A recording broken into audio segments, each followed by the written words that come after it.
American automakers take their trucks extremely seriously. And the ongoing battles for dominance among the Detroit Three are often called the truck wars.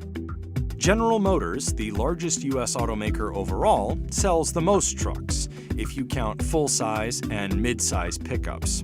Ford F-Series is the best-selling line of full-size trucks, but third-place challenger Ram has made its own waves in recent years, snagging major industry awards and stealing market share from rivals.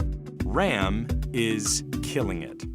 U.S. sales of Fiat Chrysler's truck brand have roughly tripled in the last decade, and the brand seems to be taking food out of its rivals' mouths. After taking the helm of Fiat Chrysler in 2018, new CEO Mike Manley said he wanted to make Ram the second best-selling full-size pickup brand in the U.S. In the first 3 quarters of 2019, Ram surprised the automotive world by passing Chevrolet in sales, and some think Ram could very well stay in second place, fulfilling Manley's goal. To be fair, others are quick to note that timing has been in Ram's favor, and that the game is too early to call. What is certain is that this upstart is now posing a more serious threat to its rivals than ever before. It's a stunning rise for a brand some in the industry thought Fiat Chrysler was foolish to create in the first place.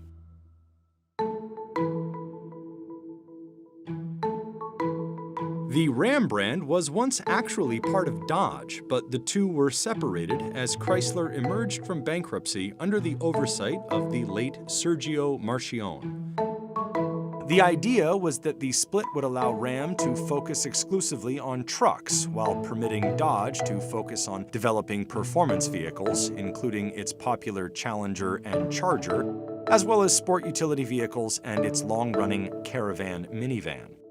Some in the industry questioned the wisdom of spinning the Ram brand out at a time when crosstown rival General Motors was axing several of its own brands. First of all, the Ram name has a long history with Dodge itself. The company first started using the Ram logo on its cars in 1932, and it was still used on Dodge models until FCA began rolling out new logos sometime after the brand's split in 2009.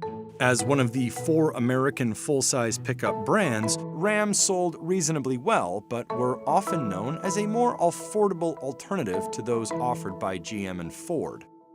The audio you're about to hear is distorted due to recording issues. They were less expensive, interiors weren't that great, they were pretty basic. It wasn't the kind of truck that GM or Ford had on the road. Ram simply could not compete with the capability offered by rivals. But after Fiat took over and the company began to emerge from bankruptcy, Ram came out swinging. In 2010, GM and Ford were roughly tied in pickup market share, each with just over 38%, with Ram solidly in third place at just 14.6%. But over the next 8 years, Ram grew its share of the market to more than 22%, while Ford lost 1% of its share and GM lost nearly 5%. To be fair, Japanese import brand Toyota also lost some share at that time, from 6.8% of the market to 4.9%, and fellow Japanese maker Nissan gained a sliver of market share. But Ram is now threatening to displace Chevrolet as the second best-selling full-size pickup brand in the United States. So how did it do this? By offering something different, say industry analysts.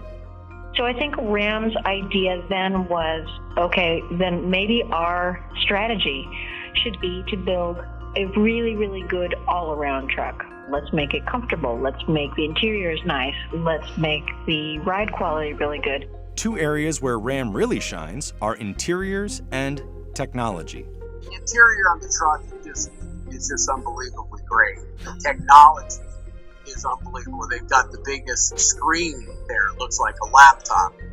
Ram made a bet that seems particularly suited to the times. Owners are more accepting of technology than they ever have been before. There's examples of new technology being put into pickup trucks that kind of fell flat. General Motors had a 4-wheel steering system for their pickup trucks, which was terrific. But the problem was that it was an expensive option. And at that time, pickup truck owners, their feedback was, I already know how to move my truck. I already know how to tow. I already know how to do this stuff. I don't need to spend the amount of money that you're asking to have this technology help me do that. But times have changed. Now we have buyers of every demographic that are far more willing to let technology help them do things. And as a result, the big screen in the Ram has drawn a lot of attention. As a result, some of the technology that General Motors has brought into the Chevrolet and to the GMC, there's a lot more cameras on board. There's ways to save your towing of your trailer information to your truck so that if you have 3 trailers, every time you hook it up, you just call up that information and you don't have to reset it. There's lots of things in both of those trucks that make it easier to work with them. And the Ram got out into the market a little bit earlier. One feature in the 2019 Ram 1500 truck that has had the automotive world buzzing is the large 12-inch touchscreen in the center of the console. Ram boasted that the screen was the largest found in any truck in its class. If you asked a pickup truck owner before they had the big screen in the Ram, if they wanted a big screen, they probably said no.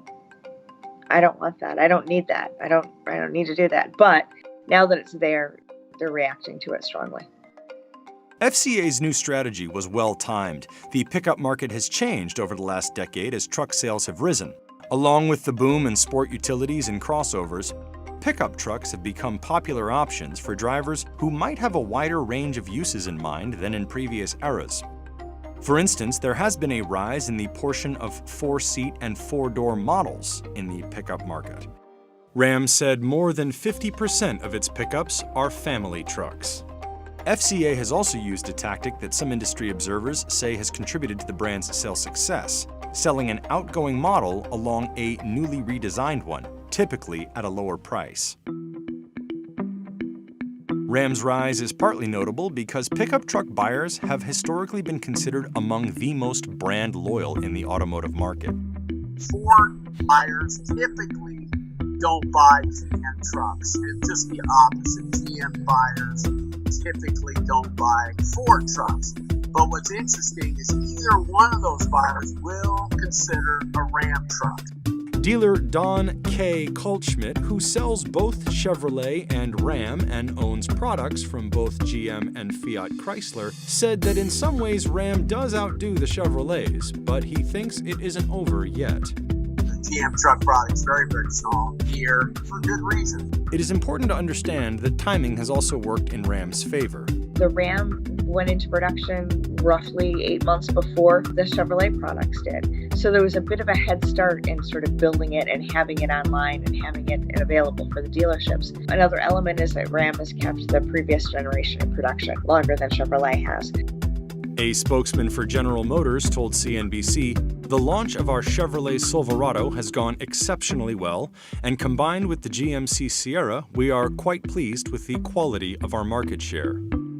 As of November 2019, Ford said its F-Series lineup outsold Ram by 225,000 trucks for the year, a lead the company expected to widen by the end of 2019, a spokesman told CNBC.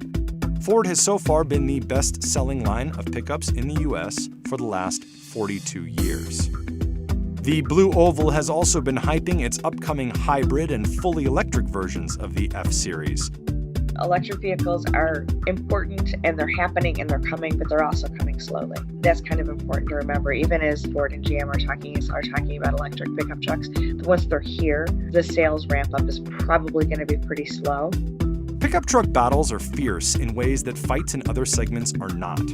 You get excited about a pickup truck because it either helps you feed your family or you're into horses. It's an enabler to do something that you truly care about, and that makes it much more important emotionally than I'm going back and forth to work and it's just a mode of transportation. They are also a huge source of profits for automakers.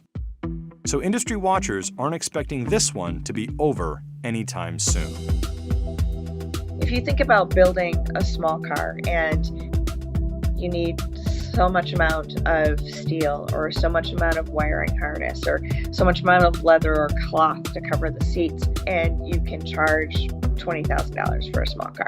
You need more of all of those materials to build a pickup truck, but you're charging 4 times the cost. It's an interesting element of the market too. Smaller products are not as profitable as larger products.